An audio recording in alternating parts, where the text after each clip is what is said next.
जी हाँ दोस्तों, नमस्कार। मैं हूँ बाल मुकुंद और आज मैं आपके लिए हाजिर हूँ लेकर एक 24 नंबर का हिंदी प्रैक्टिस सेट। इसके पहले 23 जो हिंदी के प्रैक्टिस सेट दोस्तों बन चुके हैं वो बहुत ही चुने हुए प्रश्नों के प्रैक्टिस सेट हैं। उसमें एक एक प्रश्न, एक एक ऑप्शन हम आपके लिए चुनकर रखे हुए हैं जो परीक्षा के लिए बहुत ही रामबाण साबित होंगे। तो इसके पहले अगर आपने उस 23 प्रैक्टिस सेट को नहीं देखा है तो प्लेलिस्ट में जाइए अभी और एक एक करके सभी को एक बार देख लीजिए। तो आपकी आगामी कोई परीक्षा होगी तो उसमें आप अच्छा परफॉर्मेंस करेंगे, ये हमारा दावा है। चलिए, तो आज 24वां प्रैक्टिस सेट लेकर मैं हाजिर हूं और इसमें भी कुछ चुनिंदा प्रश्नों के साथ मैं आपके साथ वार्तालाप करूंगा जिसमें हम लोग ज्ञान को प्राप्त करेंगे दोस्तों। साथ ही आगे बढ़ने से पहले यदि दोस्त आपने हमारे चैनल को सब्सक्राइब नहीं किया है तो इसमें आपका कोई भी पैसा नहीं लगना है दोस्तों। अभी आप चैनल को सब्सक्राइब कर दें और वीडियो को लाइक कर दें और ताकि हमारा कोई भी वीडियो आप तक सबसे पहले पहुंच जाए और आप उससे लाभ प्राप्त कर सकें। और आपके सब्सक्राइब करने से हमें प्रेरणा मिलती है, हमें उत्साह मिलता है ताकि हम आपके लिए कुछ और अच्छा कर सकें। चलिए, तो देर ना करते हुए, क्योंकि यहाँ फालतू की बात नहीं होती है, केवल पॉइंट की बात होती है, तो आगे बढ़ते हैं और देखते हैं अपने पहले वाले क्वेश्चन को।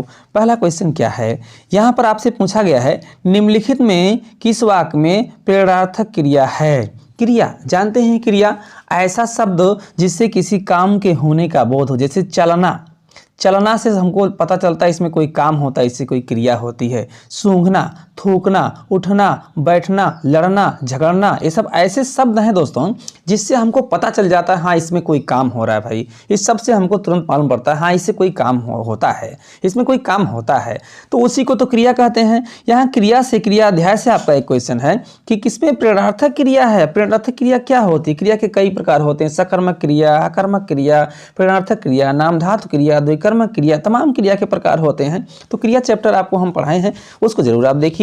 साथ ही साथ अब यहाँ हम देखेंगे कि प्रेरणार्थक क्रिया होती क्या है। आइए इसको समझते हैं बेसिक से, तब ऑप्शन सही करते हैं दोस्तों। इसमें क्या होता है, कभी कभी क्या होता है, कोई कोई वाक्य बोलता है और उस वाक्य से हमको ऐसी अनुभूति होती है कि उसमें उस काम को स्वयं नहीं करना चाह रहा है, किसी दूसरे से करवाना चाह रहा है। जैसे चलवाना, अब चलवाना सबसे पता चलता है, चलवाने में काम तो होता है, लेकिन चलवाना जो भी बोलेगा या कहीं बोला जाएगा तो ऐसा लगेगा कि वो स्वयं नहीं चल रहा है, किसी दूसरे से चलने का काम करा रहा है। बोलवाना तो स्वयं नहीं बोल रहा है, किसी दूसरे से बोला रहा है। पढ़वाना, स्वयं नहीं पढ़ रहा है, किसी दूसरे से पढ़वा रहा है। तो इस तरह इस ऐसे स्पेशल ये क्रिया आख्यानक शब्द होते हैं जिससे हमको पता चलता है ये करता स्वयं नहीं इसको करता है, इसको किसी दूसरे से करवाता है या फिर उसको करने की प्रेरणा देता है। तो आइए देखते हैं इसमें कौन सा ऐसा वाक्य है जिसमें कर्ता स्वयं नहीं कार्य को कर रहा है, किसी दूसरे से करवा रहा है या करवाने की प्रेरणा दे रहा है। तो लड़का बहुत पढ़ रहा है, तो पढ़ने का काम लड़का कर रहा है, तो दूसरे से करवा नहीं रहा है। आप बहुत ईमानदार हैं, इसमें कोई क्रिया है ही नहीं। मेरे घर की छत से पानी टपकता है, तो ये तो ऑटोमेटिक क्रिया हो रही, टपकता अपने आप, कोई करने कोई बातें नहीं हैं। हाँ, एक आपका लास्ट वाक्य है दोस्तों, ध्यान दीजिए सही वाले ऑप्शन पे दोस्तों। एक आपका लास्ट वाक्य है, ध्यान दीजिएगा, इसी पर अपने निगाह गड़ा दीजिए दोस्तों। क्या है, शंकर, क्या शंकर मोहन से पानी पिलवाता है। यहाँ पिलवाता शब्द आ गया है। अब क्या शंकर जो है पानी पिला रहा है दूसरों को? नहीं, वो तो मोहन से पिलवा रहा है। वो कहीं है, बारात वरात आया है, बरच्छा और अच्छा है, उसमें पानी पिलाने का काम करना है और शंकर पहुंचा और शंकर स्वयं नहीं पानी पिलाने का काम किया। ये सोचा हम क्यों पानी पिलाएं, हम नहीं पिलाएंगे, हम किसी दूसरे को फुरमा देते हैं, किसी दूसरे को बता देते हैं। तो शंकर ने क्या कहा, मोहन से कहा, ए मोहन इधर आओ, तुम जरा सबको पानी पिलाओ। तो यहाँ हो क्या रहा है कि शंकर स्वयं पानी पिलाने का काम नहीं कर रहा है, शंकर मोहन से पानी पिलाने का काम करवा रहा है। तो यहीं पर आपकी क्रिया जो है पिलवाता क्रिया जो है, ये पिलवाता क्रिया कैसी क्रिया होगी? तो दोस्तों आप जानते हैं पिलवाता क्रिया प्रेरणार्थक क्रिया हो जाएगी, क्योंकि इससे पता चल रहा है कि शंकर करता है लेकिन स्वयं काम को नहीं कर रहा है, ये तो भाई दूसरे से काम को करवा रहा है। संभवतः आपने प्रेरणार्थक क्रिया को समझ लिया होगा। हाँ, अगर हिंदी के सभी चैप्टर को ध्यान से आपको पढ़ना है तो चैनल को सब्सक्राइब करके और तुरंत हमारे प्रत्येक वीडियो को आप देखिए और परीक्षा के लिए अपनी एक अच्छी तैयारी कीजिए दोस्तों। चलिए, तो ये तो क्वेश्चन हो गया, इसका कौन सा ऑप्शन सही करेंगे आप? तो ऑप्शन डी सही करना दोस्तों, ठीक है। और कोई समस्या हो तो आप जरूर पूछ सकते हैं। बाकी आगे बढ़ते हैं और देखते हैं दोस्तों दूसरा क्वेश्चन। आइए दूसरा क्वेश्चन देखते हैं क्या है इसमें। ये भी बहुत प्यारा सा क्वेश्चन है, इसको हमने छांट के रखा है आपके लिए, आपकी परीक्षा के लिए, ताकि आप किसी भी एग्जाम को क्रैक कर सकें। तो इसमें क्या है दोस्तों, निम्नलिखित में से कौन सा ऐसा वाक्य है, जी हाँ, निम्नलिखित में से कौन सा ऐसा वाक्य है जिसकी क्रिया कर्ता के अनुसार नहीं है। जब हमने कई बार आपको चेताया है, जब प्रश्न में नहीं शब्द हो तो नहीं को आप तो आपसे पहले ध्यान से देखिए, नहीं तो आपका क्वेश्चन तुरंत खट से गलत होता है दोस्तों। तो कौन सा ऐसा वाक्य है जिसकी क्रिया जो है वो कर्ता के अनुसार नहीं है? अनुसार का क्या मतलब होता है कि क्रिया का जो लिंग हो वही कर्ता का लिंग हो, क्रिया का जो पुरुष हो वचन हो वही कर्ता का वचन हो, है ना। ये सभी बराबर जब एक साथ टैली करे तो वही अनुसार होता है। अब कर्ता पुल्लिंग है, क्रिया भी पुल्लिंग होगा तो कर्ता के अनुसार हो जाएगा, ठीक ना। कर्ता एक वचन में है तो क्रिया भी एक वचन में होगी तो कर्ता के अनुसार हो जाएगी। आइए चेक करते हैं कौन किसमें ऐसा नहीं है दोस्तों। तो देखिए हम लोग थोड़ा ध्यान से देखते हैं किसमें कर्ता क्रिया के अनुसार नहीं है दोस्तों। देखिए कहा गया है राम आता है। अब राम जो है पुरुष है, आता क्रिया भी पुल्लिंग है तो कर्ता के ही अनुसार है। घोड़ा दौड़ता है, घोड़ा पुल्लिंग है, दौड़ता भी पुल्लिंग है। घोड़ा एक है, दौड़ता भी एक वचन का है तो ये तो भाई कर्ता के अनुसार हो गया। लड़की जाति है, लड़की स्त्री है, जाति क्रिया भी स्त्री है। लड़की एक है, जाति क्रिया भी एक वचन में है तो ये तो भाई कर्ता के अनुसार हो गई। लेकिन ऑप्शन सी पे आप ध्यान दीजिए, हाथी जो है क्या है, पुल्लिंग है कि स्त्रीलिंग है? तो हाथी जो है वो पुल्लिंग होता है दोस्तों, हाथिनी स्त्रीलिंग होता है। अब यहाँ कर्ता पुल्लिंग है लेकिन सोती क्रिया क्या है, स्त्रीलिंग है। कर्ता हाथी पुल्लिंग है, सोती क्रिया स्त्रीलिंग है, अर्थात यहीं पर क्रिया जो है कर्ता के अनुसार नहीं है। संभवतः आपने हमारी बातों को समझा होगा दोस्तों। हमारी हर कोशिश रहती है कि प्रश्न के ऑप्शन को टिक करके आगे आप ना बढ़ें, आप हर एक प्रश्न पर विचारपूर्वक चर्चा करें हमारे साथ और उस क्वेश्चन को हम आपके सामने निचोड़ कर रख देते हैं। कोई दम नहीं रहता है दोस्तों, कोई भी क्वेश्चन हो, चाहे टफ क्वेश्चन हो चाहे आसान क्वेश्चन हो, बस आपको हमारा साथ देना है दोस्तों। आपका साथ रहा तो हम आपके लिए बहुत ही अच्छा कुछ करने की कोशिश करते रहेंगे। फिलहाल इस क्वेश्चन का ऑप्शन कौन होगा दोस्तों? तो ऑप्शन सी सही हो जाएगा। क्या? ऑप्शन सी सही हो जाएगा। चलिए अगला क्वेश्चन देखते हैं। अगला क्वेश्चन देखिए क्रिया को लेकर ही है, बहुत अच्छा सा क्वेश्चन है।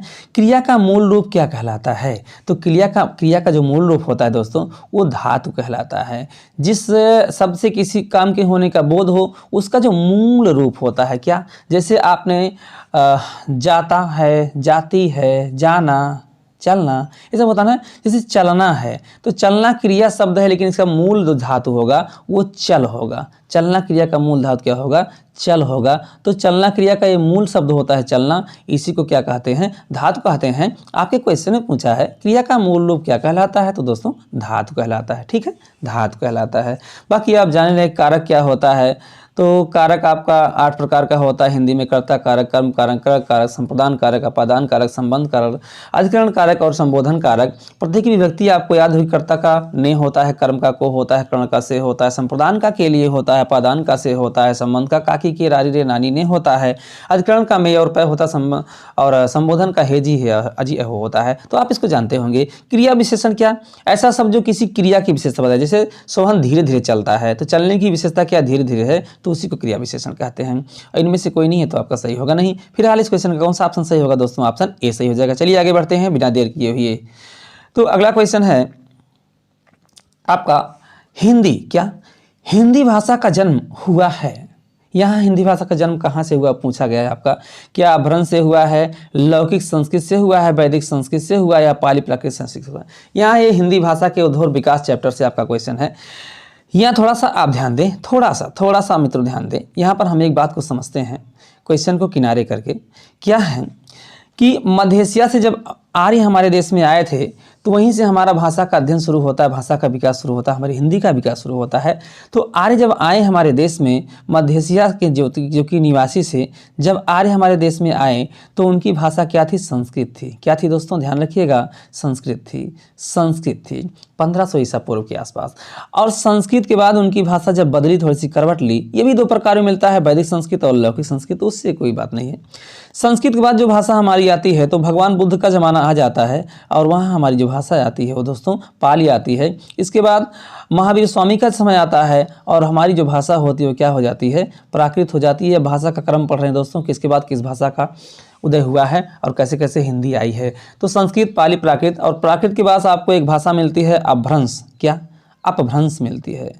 इसी अपभ्रंश के तुरंत बाद जो है वो हिंदी है दोस्तों। जी हाँ, आप क्रम देखेंगे संस्कृत, पाली, प्राकृत, अपभ्रंश, हिंदी। तो आप देख रहे हैं हिंदी के ठीक पहले अपभ्रंश है, या यूं कह लीजिए अपभ्रंश से ही हिंदी का जन्म हुआ है, अपभ्रंश के तुरंत बाद हिंदी है। हाँ, कतिपय यहाँ अपभ्रंश का थोड़ा सा रूप बदलता है तो वही अवहट्ट कहलाता है।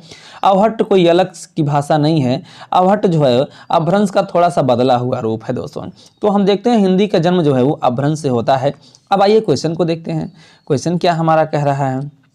तो क्वेश्चन को हमने किनारे किया था, अब देखिए आपके सामने हम ला दिए हैं। क्या है इसमें, हिंदी, जी हाँ, हिंदी भाषा का जन्म हुआ है तो किससे हुआ दोस्तों, अपभ्रंश से हुआ है। आप संभवतः समझ गए होंगे भाषा का जो क्रम है, सबसे पहले संस्कृत, पाली, प्राकृत, अपभ्रंश, अवहट्ट और हिंदी। तो अपभ्रंश के तुरंत बाद हिंदी है, इसलिए अपभ्रंश से ही हिंदी का जन्म हुआ है।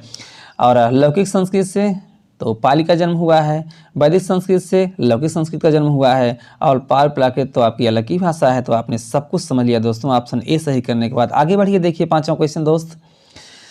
पांचवें क्वेश्चन में क्या है पांचवा क्वेश्चन है आपका, हिंदी को वर्तमान समय में किस वर्ग में रखा जाएगा। बहुत ही इंपॉर्टेंट क्वेश्चन। हिंदी जो भाषा है वर्तमान समय में, उसको आप किस वर्ग में रखेंगे। क्या हिंदी को आप राजभाषा कहेंगे, क्या आप जो है यहाँ आपका दो ऑप्शन एक जैसा हो गया है, तो क्या आप राजभाषा कहेंगे या विभाषा कहेंगे या तकनीकी भाषा कहेंगे। और जो ऑप्शन ए पे होना चाहिए था यहाँ हम लिख रहे हैं, ज़रूर विचार करिएगा। या फिर क्या आप राष्ट्रभाषा कहेंगे। जी हाँ दोस्तों, क्या आप राष्ट्रभाषा कहेंगे। तो ये एक ऑप्शन कट करिए, अभी का भी कट करिए, कोई भी कट कर दीजिए, ऑप्शन बी कट कर दीजिए, या फिर आपका मन कहे तो आप ऑप्शन जो है ए कट कर दीजिए, ए कट कर दीजिए, है ना। ए पे आप रखिए राष्ट्रभाषा। तो ऑप्शन ए राष्ट्रभाषा, ऑप्शन बी राजभाषा, ऑप्शन सी विभाषा, ऑप्शन डी तकनीकी भाषा। वर्तमान समय की बात हो रही दोस्तों। अभी वर्तमान समय में हिंदी को आप क्या कहेंगे, राष्ट्रभाषा कहेंगे, राजभाषा कहेंगे, विभाषा कहेंगे, तकनीकी भाषा कहेंगे, क्या कहेंगे। तो वर्तमान समय में जो है हिंदी को आप राजभाषा कहोगे दोस्तों। ऑप्शन बी आपका सही होगा, ध्यान से सुन लो। हिंदी को आप वर्तमान समय में राजभाषा कहोगे। और बात करें हमारा देश आज़ाद होने के पहले, संविधान बनने से पहले, संविधान लागू होने से पहले, तब हिंदी को आप राष्ट्रभाषा कहोगे। जब किसी भाषा को संवैधानिक दर्जा प्राप्त हो जाता है, संवैधानिक दर्जा दे दिया जाता है, तो वह राजभाषा हो जाती है। और संवैधानिक दर्जा प्रदान ना हो, उसको प्राप्त ना हो, और देश में भारी मात्रा में बोली जाती हो, तो राष्ट्रभाषा होती है। तो संविधान नहीं बना था तो हमारे देश में काफ़ी मात्रा में हिंदी बोली जाती थी, लेकिन वो राष्ट्रभाषा थी क्योंकि उसको संवैधानिक दर्जा प्राप्त नहीं था। अंग्रेजों का शासन था उस समय, संवैधानिक भाषा जो अंग्रेजी था दोस्तों। लेकिन जो ही हमारा देश आज़ाद होता है, संविधान बनता है, तो संविधान के भाग 17 में कह दिया गया है कि हमारे देश की भाषा हिंदी होगी और उसकी लिपि देवनागरी होगी। और तभी से 14 सितंबर 1949 से दोस्तों हमारी देश की भाषा हिंदी जो होती है वो राजभाषा हो जाती है, क्योंकि राजकीय भाषा का दर्जा उसे प्रदान हो जाता है, सरकारी कामकाज में उसका प्रयोग होने लगता है दोस्तों, तभी से वो राजभाषा हो जाती है। ठीक है, तो तभी से वो राजभाषा हो जाती है। संभवतः आपके समझ में आ गया होगा। कोई भी भाषा जिसको सरकारी कामकाज में प्रयोग किया जाए, संवैधानिक दर्जा प्रदान कर दिया जाए, वही भाषा आपकी राजभाषा होती है, जो कि हिंदी है वर्तमान समय में। इसलिए ऑप्शन बी आपका सही होगा, राजभाषा। चलिए आगे बढ़ते हैं। स्पीड थोड़ा सा तेज होगी दोस्तों, तो स्पीड से हमको चलना ही है, नहीं तो बहुत पीछे हो जाएंगे। आगे है आपका एक अलंकार से बहुत ही प्यारा सा क्वेश्चन। कहा गया है चरण कमल बंदौ हरिराई। क्या कहा गया है, चरण कमल बंदौ हरिराई। क्या कहा गया है, चरण कमल बंदौ हरिराई। हमने 3 बार कहा है, ध्यान से देखिए इस उदाहरण को, क्योंकि इस उदाहरण को बहुत बार परीक्षाओं में पूछा जा चुका है। तो में कौन सा अलंकार है, अलंकार आपको बताना है। क्या अनुप्रास है, रूपक है, यमक है या श्लेष है। तो जहाँ पर एक अक्षर की कई बार आवृत्ति हो वहाँ अनुप्रास अलंकार होता है, जहाँ उपमेय उपमान में अभेद हो वहाँ रूपक अलंकार होता है, जहाँ एक शब्द कई बार प्रयुक्त हो लेकिन हर बार उसका अर्थ अलग अलग हो वहाँ यमक अलंकार होता है, और जहाँ शब्द एक ही बार प्रयुक्त हो लेकिन उसका कई अर्थ निकलता हो वहाँ श्लेष अलंकार होता है। तो यहाँ आप देख पा रहे होंगे चरण कमल पता नहीं चल रहा है, क्योंकि चरण सा कमल नहीं लिखा है, कमल सा चरण नहीं लिखा है। ठीक, तो यहाँ पर उपमेय उपमान में जो है अभेद हो रहा है। यहाँ पर आप कह नहीं सकते हैं चरण के समान कमल है कि कमल के समान चरण है, क्योंकि यहाँ वाचक शब्द नहीं, साधारण धर्म नहीं है। चरण सा कमल होता तो फिर उपमेय उपमान क्लियर हो जाता है ना, चरण सा कमल कोमल होता तो भी क्लियर हो जाता है, लेकिन सा नहीं है, वाचक शब्द नहीं है और साधारण धर्म नहीं है, कुछ भी नहीं है, केवल उपमेय उपमान को रख दिया गया है। तो अभेद हो गया है दोस्तों, पता नहीं चल रहा है कि चरण क्या है, कमल क्या है, उपमेय है कि उपमान है। और जहाँ ऐसा अभेद स्थापित हो वहीं आपका होता है दोस्त रूपक अलंकार। क्या होता है, रूपक अलंकार। तो क्या आपका सही होगा, ऑप्शन बी आपका सही हो जाएगा। चलिए आगे बढ़ते हैं, देखते हैं अगला क्वेश्चन, 6वां क्वेश्चन। वीडियो अच्छा लग रहा हो दोस्तों तो अभी लाइक को टच कर दिए, केवल टच करना है दोस्तों, लाइक को टच कर दीजिए तुरंत आप, अगर आपको वीडियो अच्छा लग रहा है तो। और चैनल को आपने सब्सक्राइब नहीं किया है तो अभी टच कर दीजिए, केवल टच करना है और बेल आइकन को भी टच कर दीजिए। देखिए अगला क्वेश्चन आपसे क्या पूछता है। हाँ, इसको आप ध्यान से देखेंगे। भारतीय संविधान के किस अनुच्छेद में, भारतीय संविधान के किन अनुच्छेदों में राजभाषा संबंधी प्रावधान किया गया है? तो आप जान लें, भारतीय संविधान का भाग 17 में अनुच्छेद 351 से अनुच्छेद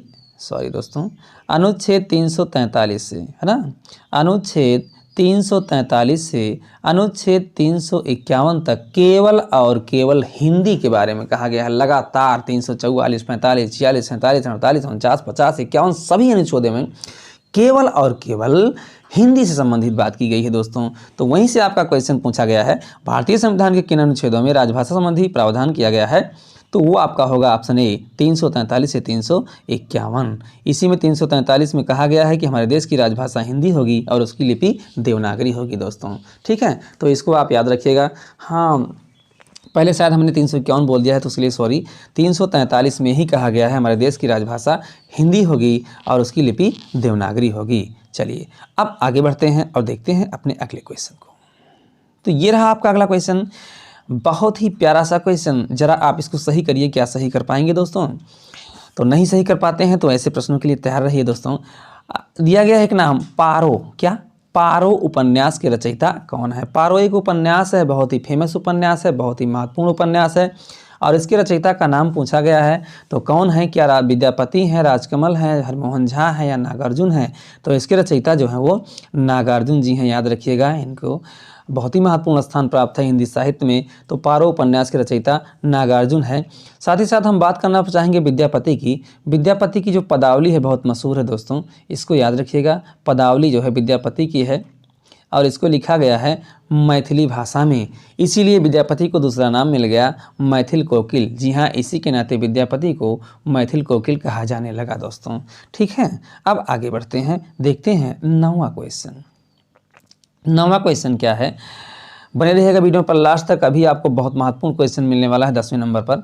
तो 9वां क्वेश्चन है, ब्रजभाषा का केंद्र क्या है? यानी जहाँ से ब्रजभाषा को बोलना शुरू किया गया, जो केंद्र बिंदु है वो कौन सा स्थान है? क्या बिहार है, मथुरा है, भोजपुर है? इनमें से कोई नहीं। तो सबसे पहले हम आपको बताना चाहेंगे, भोजपुरी का केंद्र जो है वो, भोजपुरी भाषा का जो केंद्र है वो भोजपुर है दोस्तों। लेकिन अच्छा हाँ, मैथिली भाषा का बिहार है। लेकिन जब बात करते हैं मथुरा का, तो मथुरा ही ब्रजभाषा का जो है वो केंद्र स्थान है, यहीं से ब्रजभाषा शुरू होती है दोस्तों। तो ऑप्शन आपका बी सही होगा, मथुरा। क्या? मथुरा। आगे बढ़ेंगे क्या? हाँ, आगे बढ़ेंगे और एक और क्वेश्चन देखेंगे जो 10वें नंबर पे है और है तो छंद से, लेकिन बहुत ही फेमस, बहुत ही महत्वपूर्ण क्वेश्चन दोस्तों। इसमें क्या कहा गया है, जरा ध्यान से देखिए। इसमें कहा गया है दोहे का विपरीत छंद कौन सा है? विपरीत माने उल्टा होता है, विलोम होता है। तो दोहे का विलोम, यानी दोहे में आप जानते हैं कि इसके विषम चरणों में 13-13 मात्राएं और सम चरणों में 11-11 मात्राएं होती हैं। मतलब पहले और तीसरे, जैसे आपका कोई छंद लिखा होता है, एक चरण फिर कामा, एक चरण पूर्ण विराम, एक चरण फिर कामा, एक चरण पूर्ण विराम डबल, ऐसे आपका छंद होता है। तो ये पहला और तीसरा जो है विषम चरण कहलाता है, ये दूसरा और चौथा जो है सम चरण कहलाता है। तो आपसे कहा गया दोहा ऐसा छंद होता है जिसके इस पहले और तीसरे चरण में 13-13 मात्राएं होती हैं और दूसरे और चौथे चरण में 11-11 मात्राएं होती हैं। अब इसका विपरीत क्या क्या मतलब होता है? इसका उल्टा हो जाए, इसका विपरीत हो जाए, यानी ऐसा कोई छंद हमको मिल जाए जिसके विषम में 11 हो जाए, विषम में 11 हो जाए और सम में 13 हो जाए, तो दोहे का उल्टा हो जाएगा। भाई इसमें विषम में 13-11, तो किसी में अगर 11-13 हो जाए तो वही विपरीत होगा। तो आपका एक छंद है सोरठा। सोरठा के विषम चरणों में 11 मात्रा होती हैं और उसके सम चरणों में 13 मात्राएं होती हैं दोस्तों। तो सोरठा इसलिए जो है दोहे का क्या, दोहे का विपरीत छंद माना जाता है दोस्तों। बाकी चौपाई आप जानते हैं, प्रत्येक चरण में 16 मात्राएं होती हैं। क्या? प्रत्येक चरण में 16 मात्राएं होती हैं। कुंडलियां आपका एक संयुक्त छंद है जिसमें आपका दोहा और रोला दोनों को प्लस करने से ये संयुक्त छंद बनता है दोस्तों। और इसकी खास पहचान है, जो शब्द शुरू में होता है वही शब्द लास्ट में होता है दोस्तों, इसकी सबसे बड़ी पहचान है। और बारहवें के विषम चरणों में 12-12 मात्राएं तथा सम चरणों में 7-7 मात्राएं होती हैं दोस्तों। तो ये तो आपने देखा छंद का एक बहुत ही महत्वपूर्ण क्वेश्चन दोस्तों। चलिए, तो अगर वीडियो अच्छा लगा हो तो लाइक कर दीजिए अभी का अभी, और चैनल को सब्सक्राइब तुरंत करिए दोस्तों, और बेल आइकन भी प्रेस कर दीजिए। ठीक है, अब हम लोग इस प्रैक्टिस सेट को यहाँ पर समाप्त करेंगे और अगले फिर 25 नंबर के प्रैक्टिस सेट में हम हाजिर होंगे, जिसमें फिर हम लोग देखेंगे कुछ महत्वपूर्ण प्रश्नों को। हाँ, आपको मैं ये भी बताना चाहूँगा कि इसके पहले जो है 23 प्रैक्टिस सेट बन चुके हैं, इसको लेकर 24 प्रैक्टिस सेट हो गया है। तो 24 प्रैक्टिस सेट में आपको काफ़ी चुने हुए प्रश्न दोस्तों, आप कोई किताब लोगे, कोई प्रैक्टिस सेट लोगे, उसमें चुना हुआ आपको नहीं मिलेगा और ना तो उसमें इस प्रकार से व्याख्या मिलेगी। लेकिन इसमें जो आपके 24 प्रैक्टिस सेट हैं, सब में प्रत्येक क्वेश्चन को निचोड़ के रख दिया गया है और एक कंप्लीट व्याख्या आपको मिली है प्रत्येक प्रश्नों पर। तो ये 25 प्रैक्टिस सेट अगर आप बीएड एंट्रेंस की तैयारी कर रहे हैं, अगर आप सुपर टेट की, यूपी टेट की, सी टेट की या किसी परीक्षा की तैयारी कर रहे हैं जिसमें हिंदी का क्वेश्चन आना है, तो परीक्षा से पहले 25 प्रैक्टिस सेट आप ज़रूर पढ़ के जाइएगा, ये हमारी सलाह है दोस्तों। तो 25 प्रैक्टिस सेट आप 1-2 दिन में नहीं पढ़ लोगे, इसलिए अभी से पढ़ना स्टार्ट कर दीजिए। प्रैक्टिस सेट नंबर 1, 2, 3, 4 ऐसे करके प्लेलिस्ट में हमने रखा हुआ है, तो प्लेलिस्ट में जाइए, हिंदी प्रैक्टिस सेट खोलिए और एक एक करके एक को आप डेली अपना पढ़ना रूटीन बना लीजिए और एक प्रैक्टिस सेट आप डेली पढ़िए दोस्तों। हम ये आपको सलाह देंगे तो परीक्षा में काफ़ी आपको अद्भुत मदद मिलेगी, आपने सोचा नहीं होगा कि आपको कैसी मदद मिलेगी। तो ठीक है दोस्तों, मैं बाल मुकुंद अब इस वीडियो से विदा लेता हूँ और मिलता हूँ एक नए वीडियो में। जय हिंद दोस्तों।